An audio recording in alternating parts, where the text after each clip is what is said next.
어쨌든 이런 곳에서는 상방을 볼 수밖에 없는 포지션을 저는 들고 갈 겁니다. 안녕하세요, 캔들의 신입니다. 먼저 어제 영상에 대한 리뷰를 잠깐 할 텐데, 어제 영상 올렸던 바로 이 위에 있는 영상에서 언급했었던 상승에 대한 캔들이 바로 이 밑에 있었던 이 부분이었죠. 영상에서 저점을 깬 이런 위치에서 이런 형태의 캔들이 나오면 상승을 이끌어낸다고 말씀을 드렸어요. 상승률은 한 1% 정도 상승을 했죠.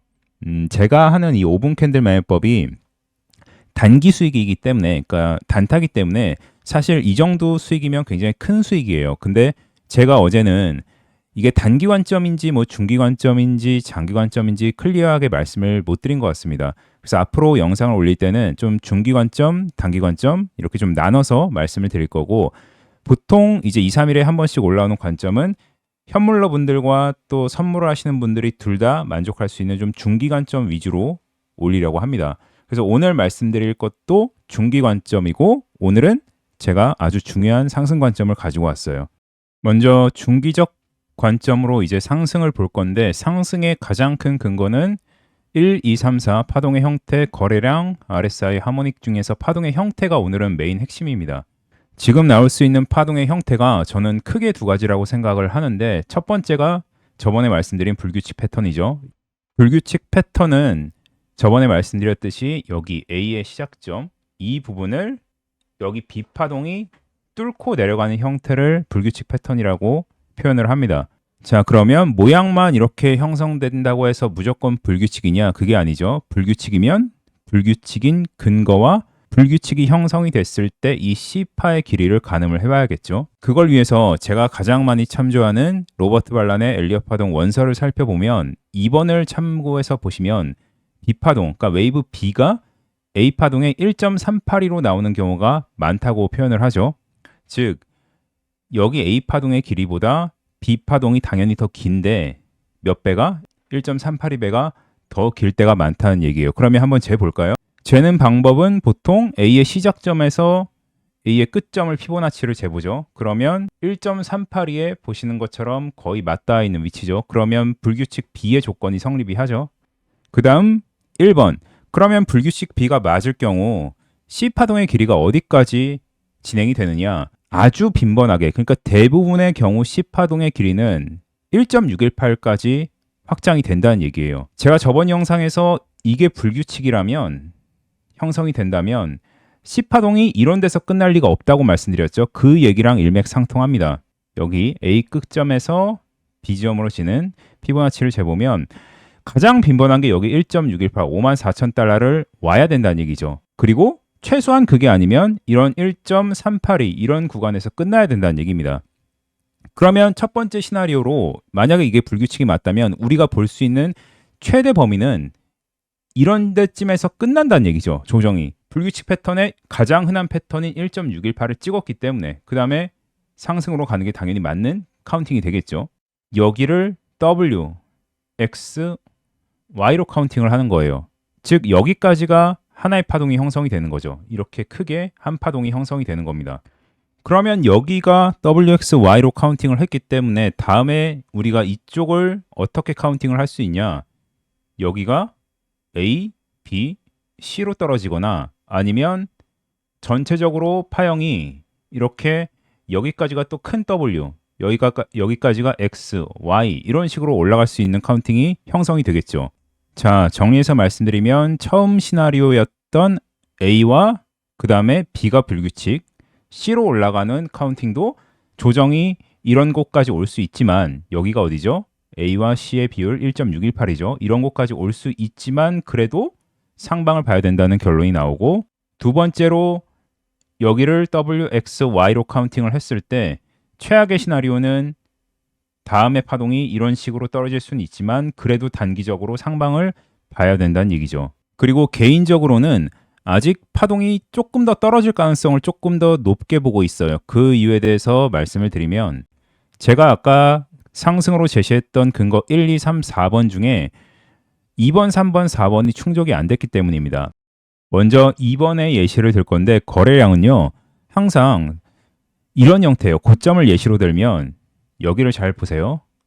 고점을 높였는데 거래량은 엄청나게 감소를 했죠. 옆에도 보면 고점을 높였는데 거래량이 감소를 하죠. 저점도 마찬가지예요. 저점을 낮췄을 때 이런 식으로 거래량이 증가하면 진짜 바닥이 아닐 확률이 높다는 얘기죠. 그러면 어떻게 돼야 이상적이냐? 자, 여기서 한 번 더 저점을 이렇게 낮추고 만약에 거래량이 여기서 터진 거래량보다 더 감소를 한다면 이 거래량은 감소한 게 아니죠. 왜냐하면 저점을 낮추지 못했기 때문에. 그래서 이런 형태로 저점이 이렇게 낮아지는데 더 내려가서 저점이 낮아지는데 거래량은 여기 있는 거래량보다 훨씬 더 적게 터진다면 그런 곳이 진짜 추세가 변곡될 확률이 훨씬 더 크다는 얘기죠. 근데 아직 그게 안 보여요. 그리고 세 번째는 다이버전스. 보통 두 번째에서 말씀드렸던 거래량 감소가 일어날 때 다이버전스도 같이 뜹니다. 즉 여기서 저점을 이렇게 낮췄을 때, 아직은 낮추지 못했죠. 낮췄을 때 여기도 RSI가 저점을 높이는 형태, 우리가 아주 쉽게 알 수 있는 일반 다이버전스가 보인다는 얘기죠.